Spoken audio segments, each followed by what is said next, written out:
Hey Brickmaniacs, welcome back to another Designer Studio episode. Today we're taking a look at the AH-1W Supercobra gunship, and I gotta say that this, first of all, being kind of a long-awaited revisit to the whiskey version, as they call it, the printing capabilities that have come through on this since the last time we released this build are just, I mean, they're completely night and day. You can see we're giving it a nice little spin on the turntable here to start things off. Pretty sure the last time we did this it had stickers. Right, because the cross element that has been able to been pulled off for this is nothing short of incredible. Slam did a great job coordinating this entire piece of artwork across the entire tail of this build. And then as you can see, for such a small helicopter, there's really a ton going on, from the minifigures to the custom elements to the custom printing and then the play functions themselves.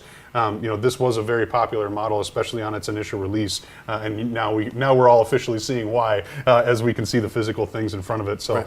So compared to the first time or the last time that you went through and built the whiskey model, other than the printing, what are some of the changes? Well, obviously the color. Right. The last one was tan. It was you know, Desert Storm, Marines, ground, you know, fire support helicopter, attack helicopter actually. So it's not even just to support the ground troops. Although everything for the Marines is, you know, ostensibly every Marine's a rifleman. That's your definition. Your boots on the ground. Those are the tip of the spear. In this case, this is also the tip of the spear. This is a pretty good spear tip. I wouldn't mind this being the tip of right. And I wanted to do an update. Obviously, what the biggest thing is we changed the canopy. Yep. We did that in the first on the Cobra, the AH-1F, the Army Cobra, yeah. and I had put on this sort of canopy, a very similar. It's not the same, but this sort of canopy was on the other Cobra, the Army Cobra. Like, well, we got to do the Marines. We're going to update these one at a time. Well.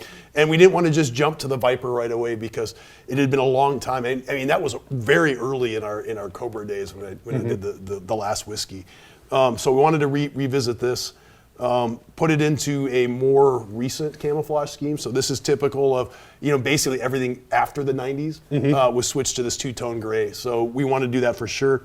Modernize the headgear, modernize the... yeah, these minifigures are excellent. The three barrel, you know, that mini gun up front there, the chain gun. So that's a 3D printed element. These are obviously Lego elements, the canopies, but we've printed all around them. Sorry, camera guy, I'm just moving that so you can... and then the printing on the Cobra. So we actually took an actual helicopter and said, we're going to make that one. And it's not something we're going to do all the time, but when we do it, these are going to be limited edition series. Yes. So there could be another whiskey Cobra in the future, but this is the current one. I believe we only have like a couple left at this point. So if that. It was, like I said, very popular upon initial release. Right, and if we do restock this, which I'm kind of doubtful because I'm ready to work on, you know, jump ahead to the next product. We only have a certain amount of production, and we know we've been kind of plugging along at a rate, you know, a rate of like one new kit a week. And people who are familiar with Brickmania know that that's actually a slow pace for us. Definitely. And that we're actually shifting gears, going back to our previous pace. So a lot of this stuff that's currently available, it's on its final. It's you know, I think there's like 3 of these. Last I looked, there was like 3 of these on the website. That could have been a couple of days ago. There's copies in our stores. If you're looking for a copy, I suggest get it now. Yeah. Because this may not be around ever. Well, and like we've said in the past, kind of when the next project comes around or whatever, you know, it's not like we necessarily plan super far in advance all the time on exactly what's going to stick around and what's going to be retired almost instantly. But then when the next thing rolls around and suddenly we realize we need the bricks, we need the time, we need the print capacity or whatever, then suddenly they're just retired. So there's not always like there's only 5 left, heads up, go get it before it retires. Sometimes it's already been sold out and then we make the decision after the fact, well, we're not going to revisit that. And people are like, what the heck, I was waiting for a restock batch. There's no guarantees. That's why every single page on the website says that production may be discontinued at any time. That's intentional. It's not just for our health. Right. So that's definitely something to keep an eye on with these. You know, sometimes, you know, you want to hold your breath and wait for the sale. You want to wait for something before you get your hands on it. That's a double-edged sword. It doesn't always work out. And this is definitely for anybody into rotary aircraft or Marines, whatever your collecting may be. This is one you definitely want in your collection because compared to the other ones, it's gonna definitely stand out.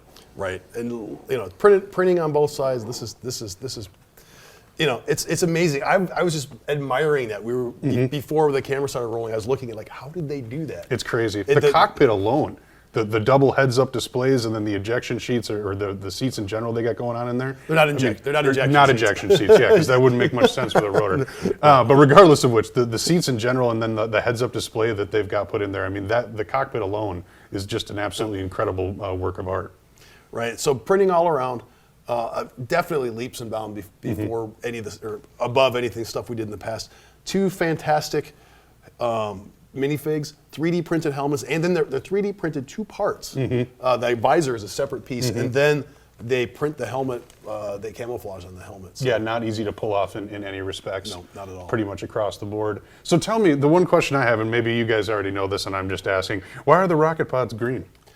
That's just the way they are. They just were green? I think it's a holdout from early days when these were, the military, especially the Marines, we're green. Everything we have is our green.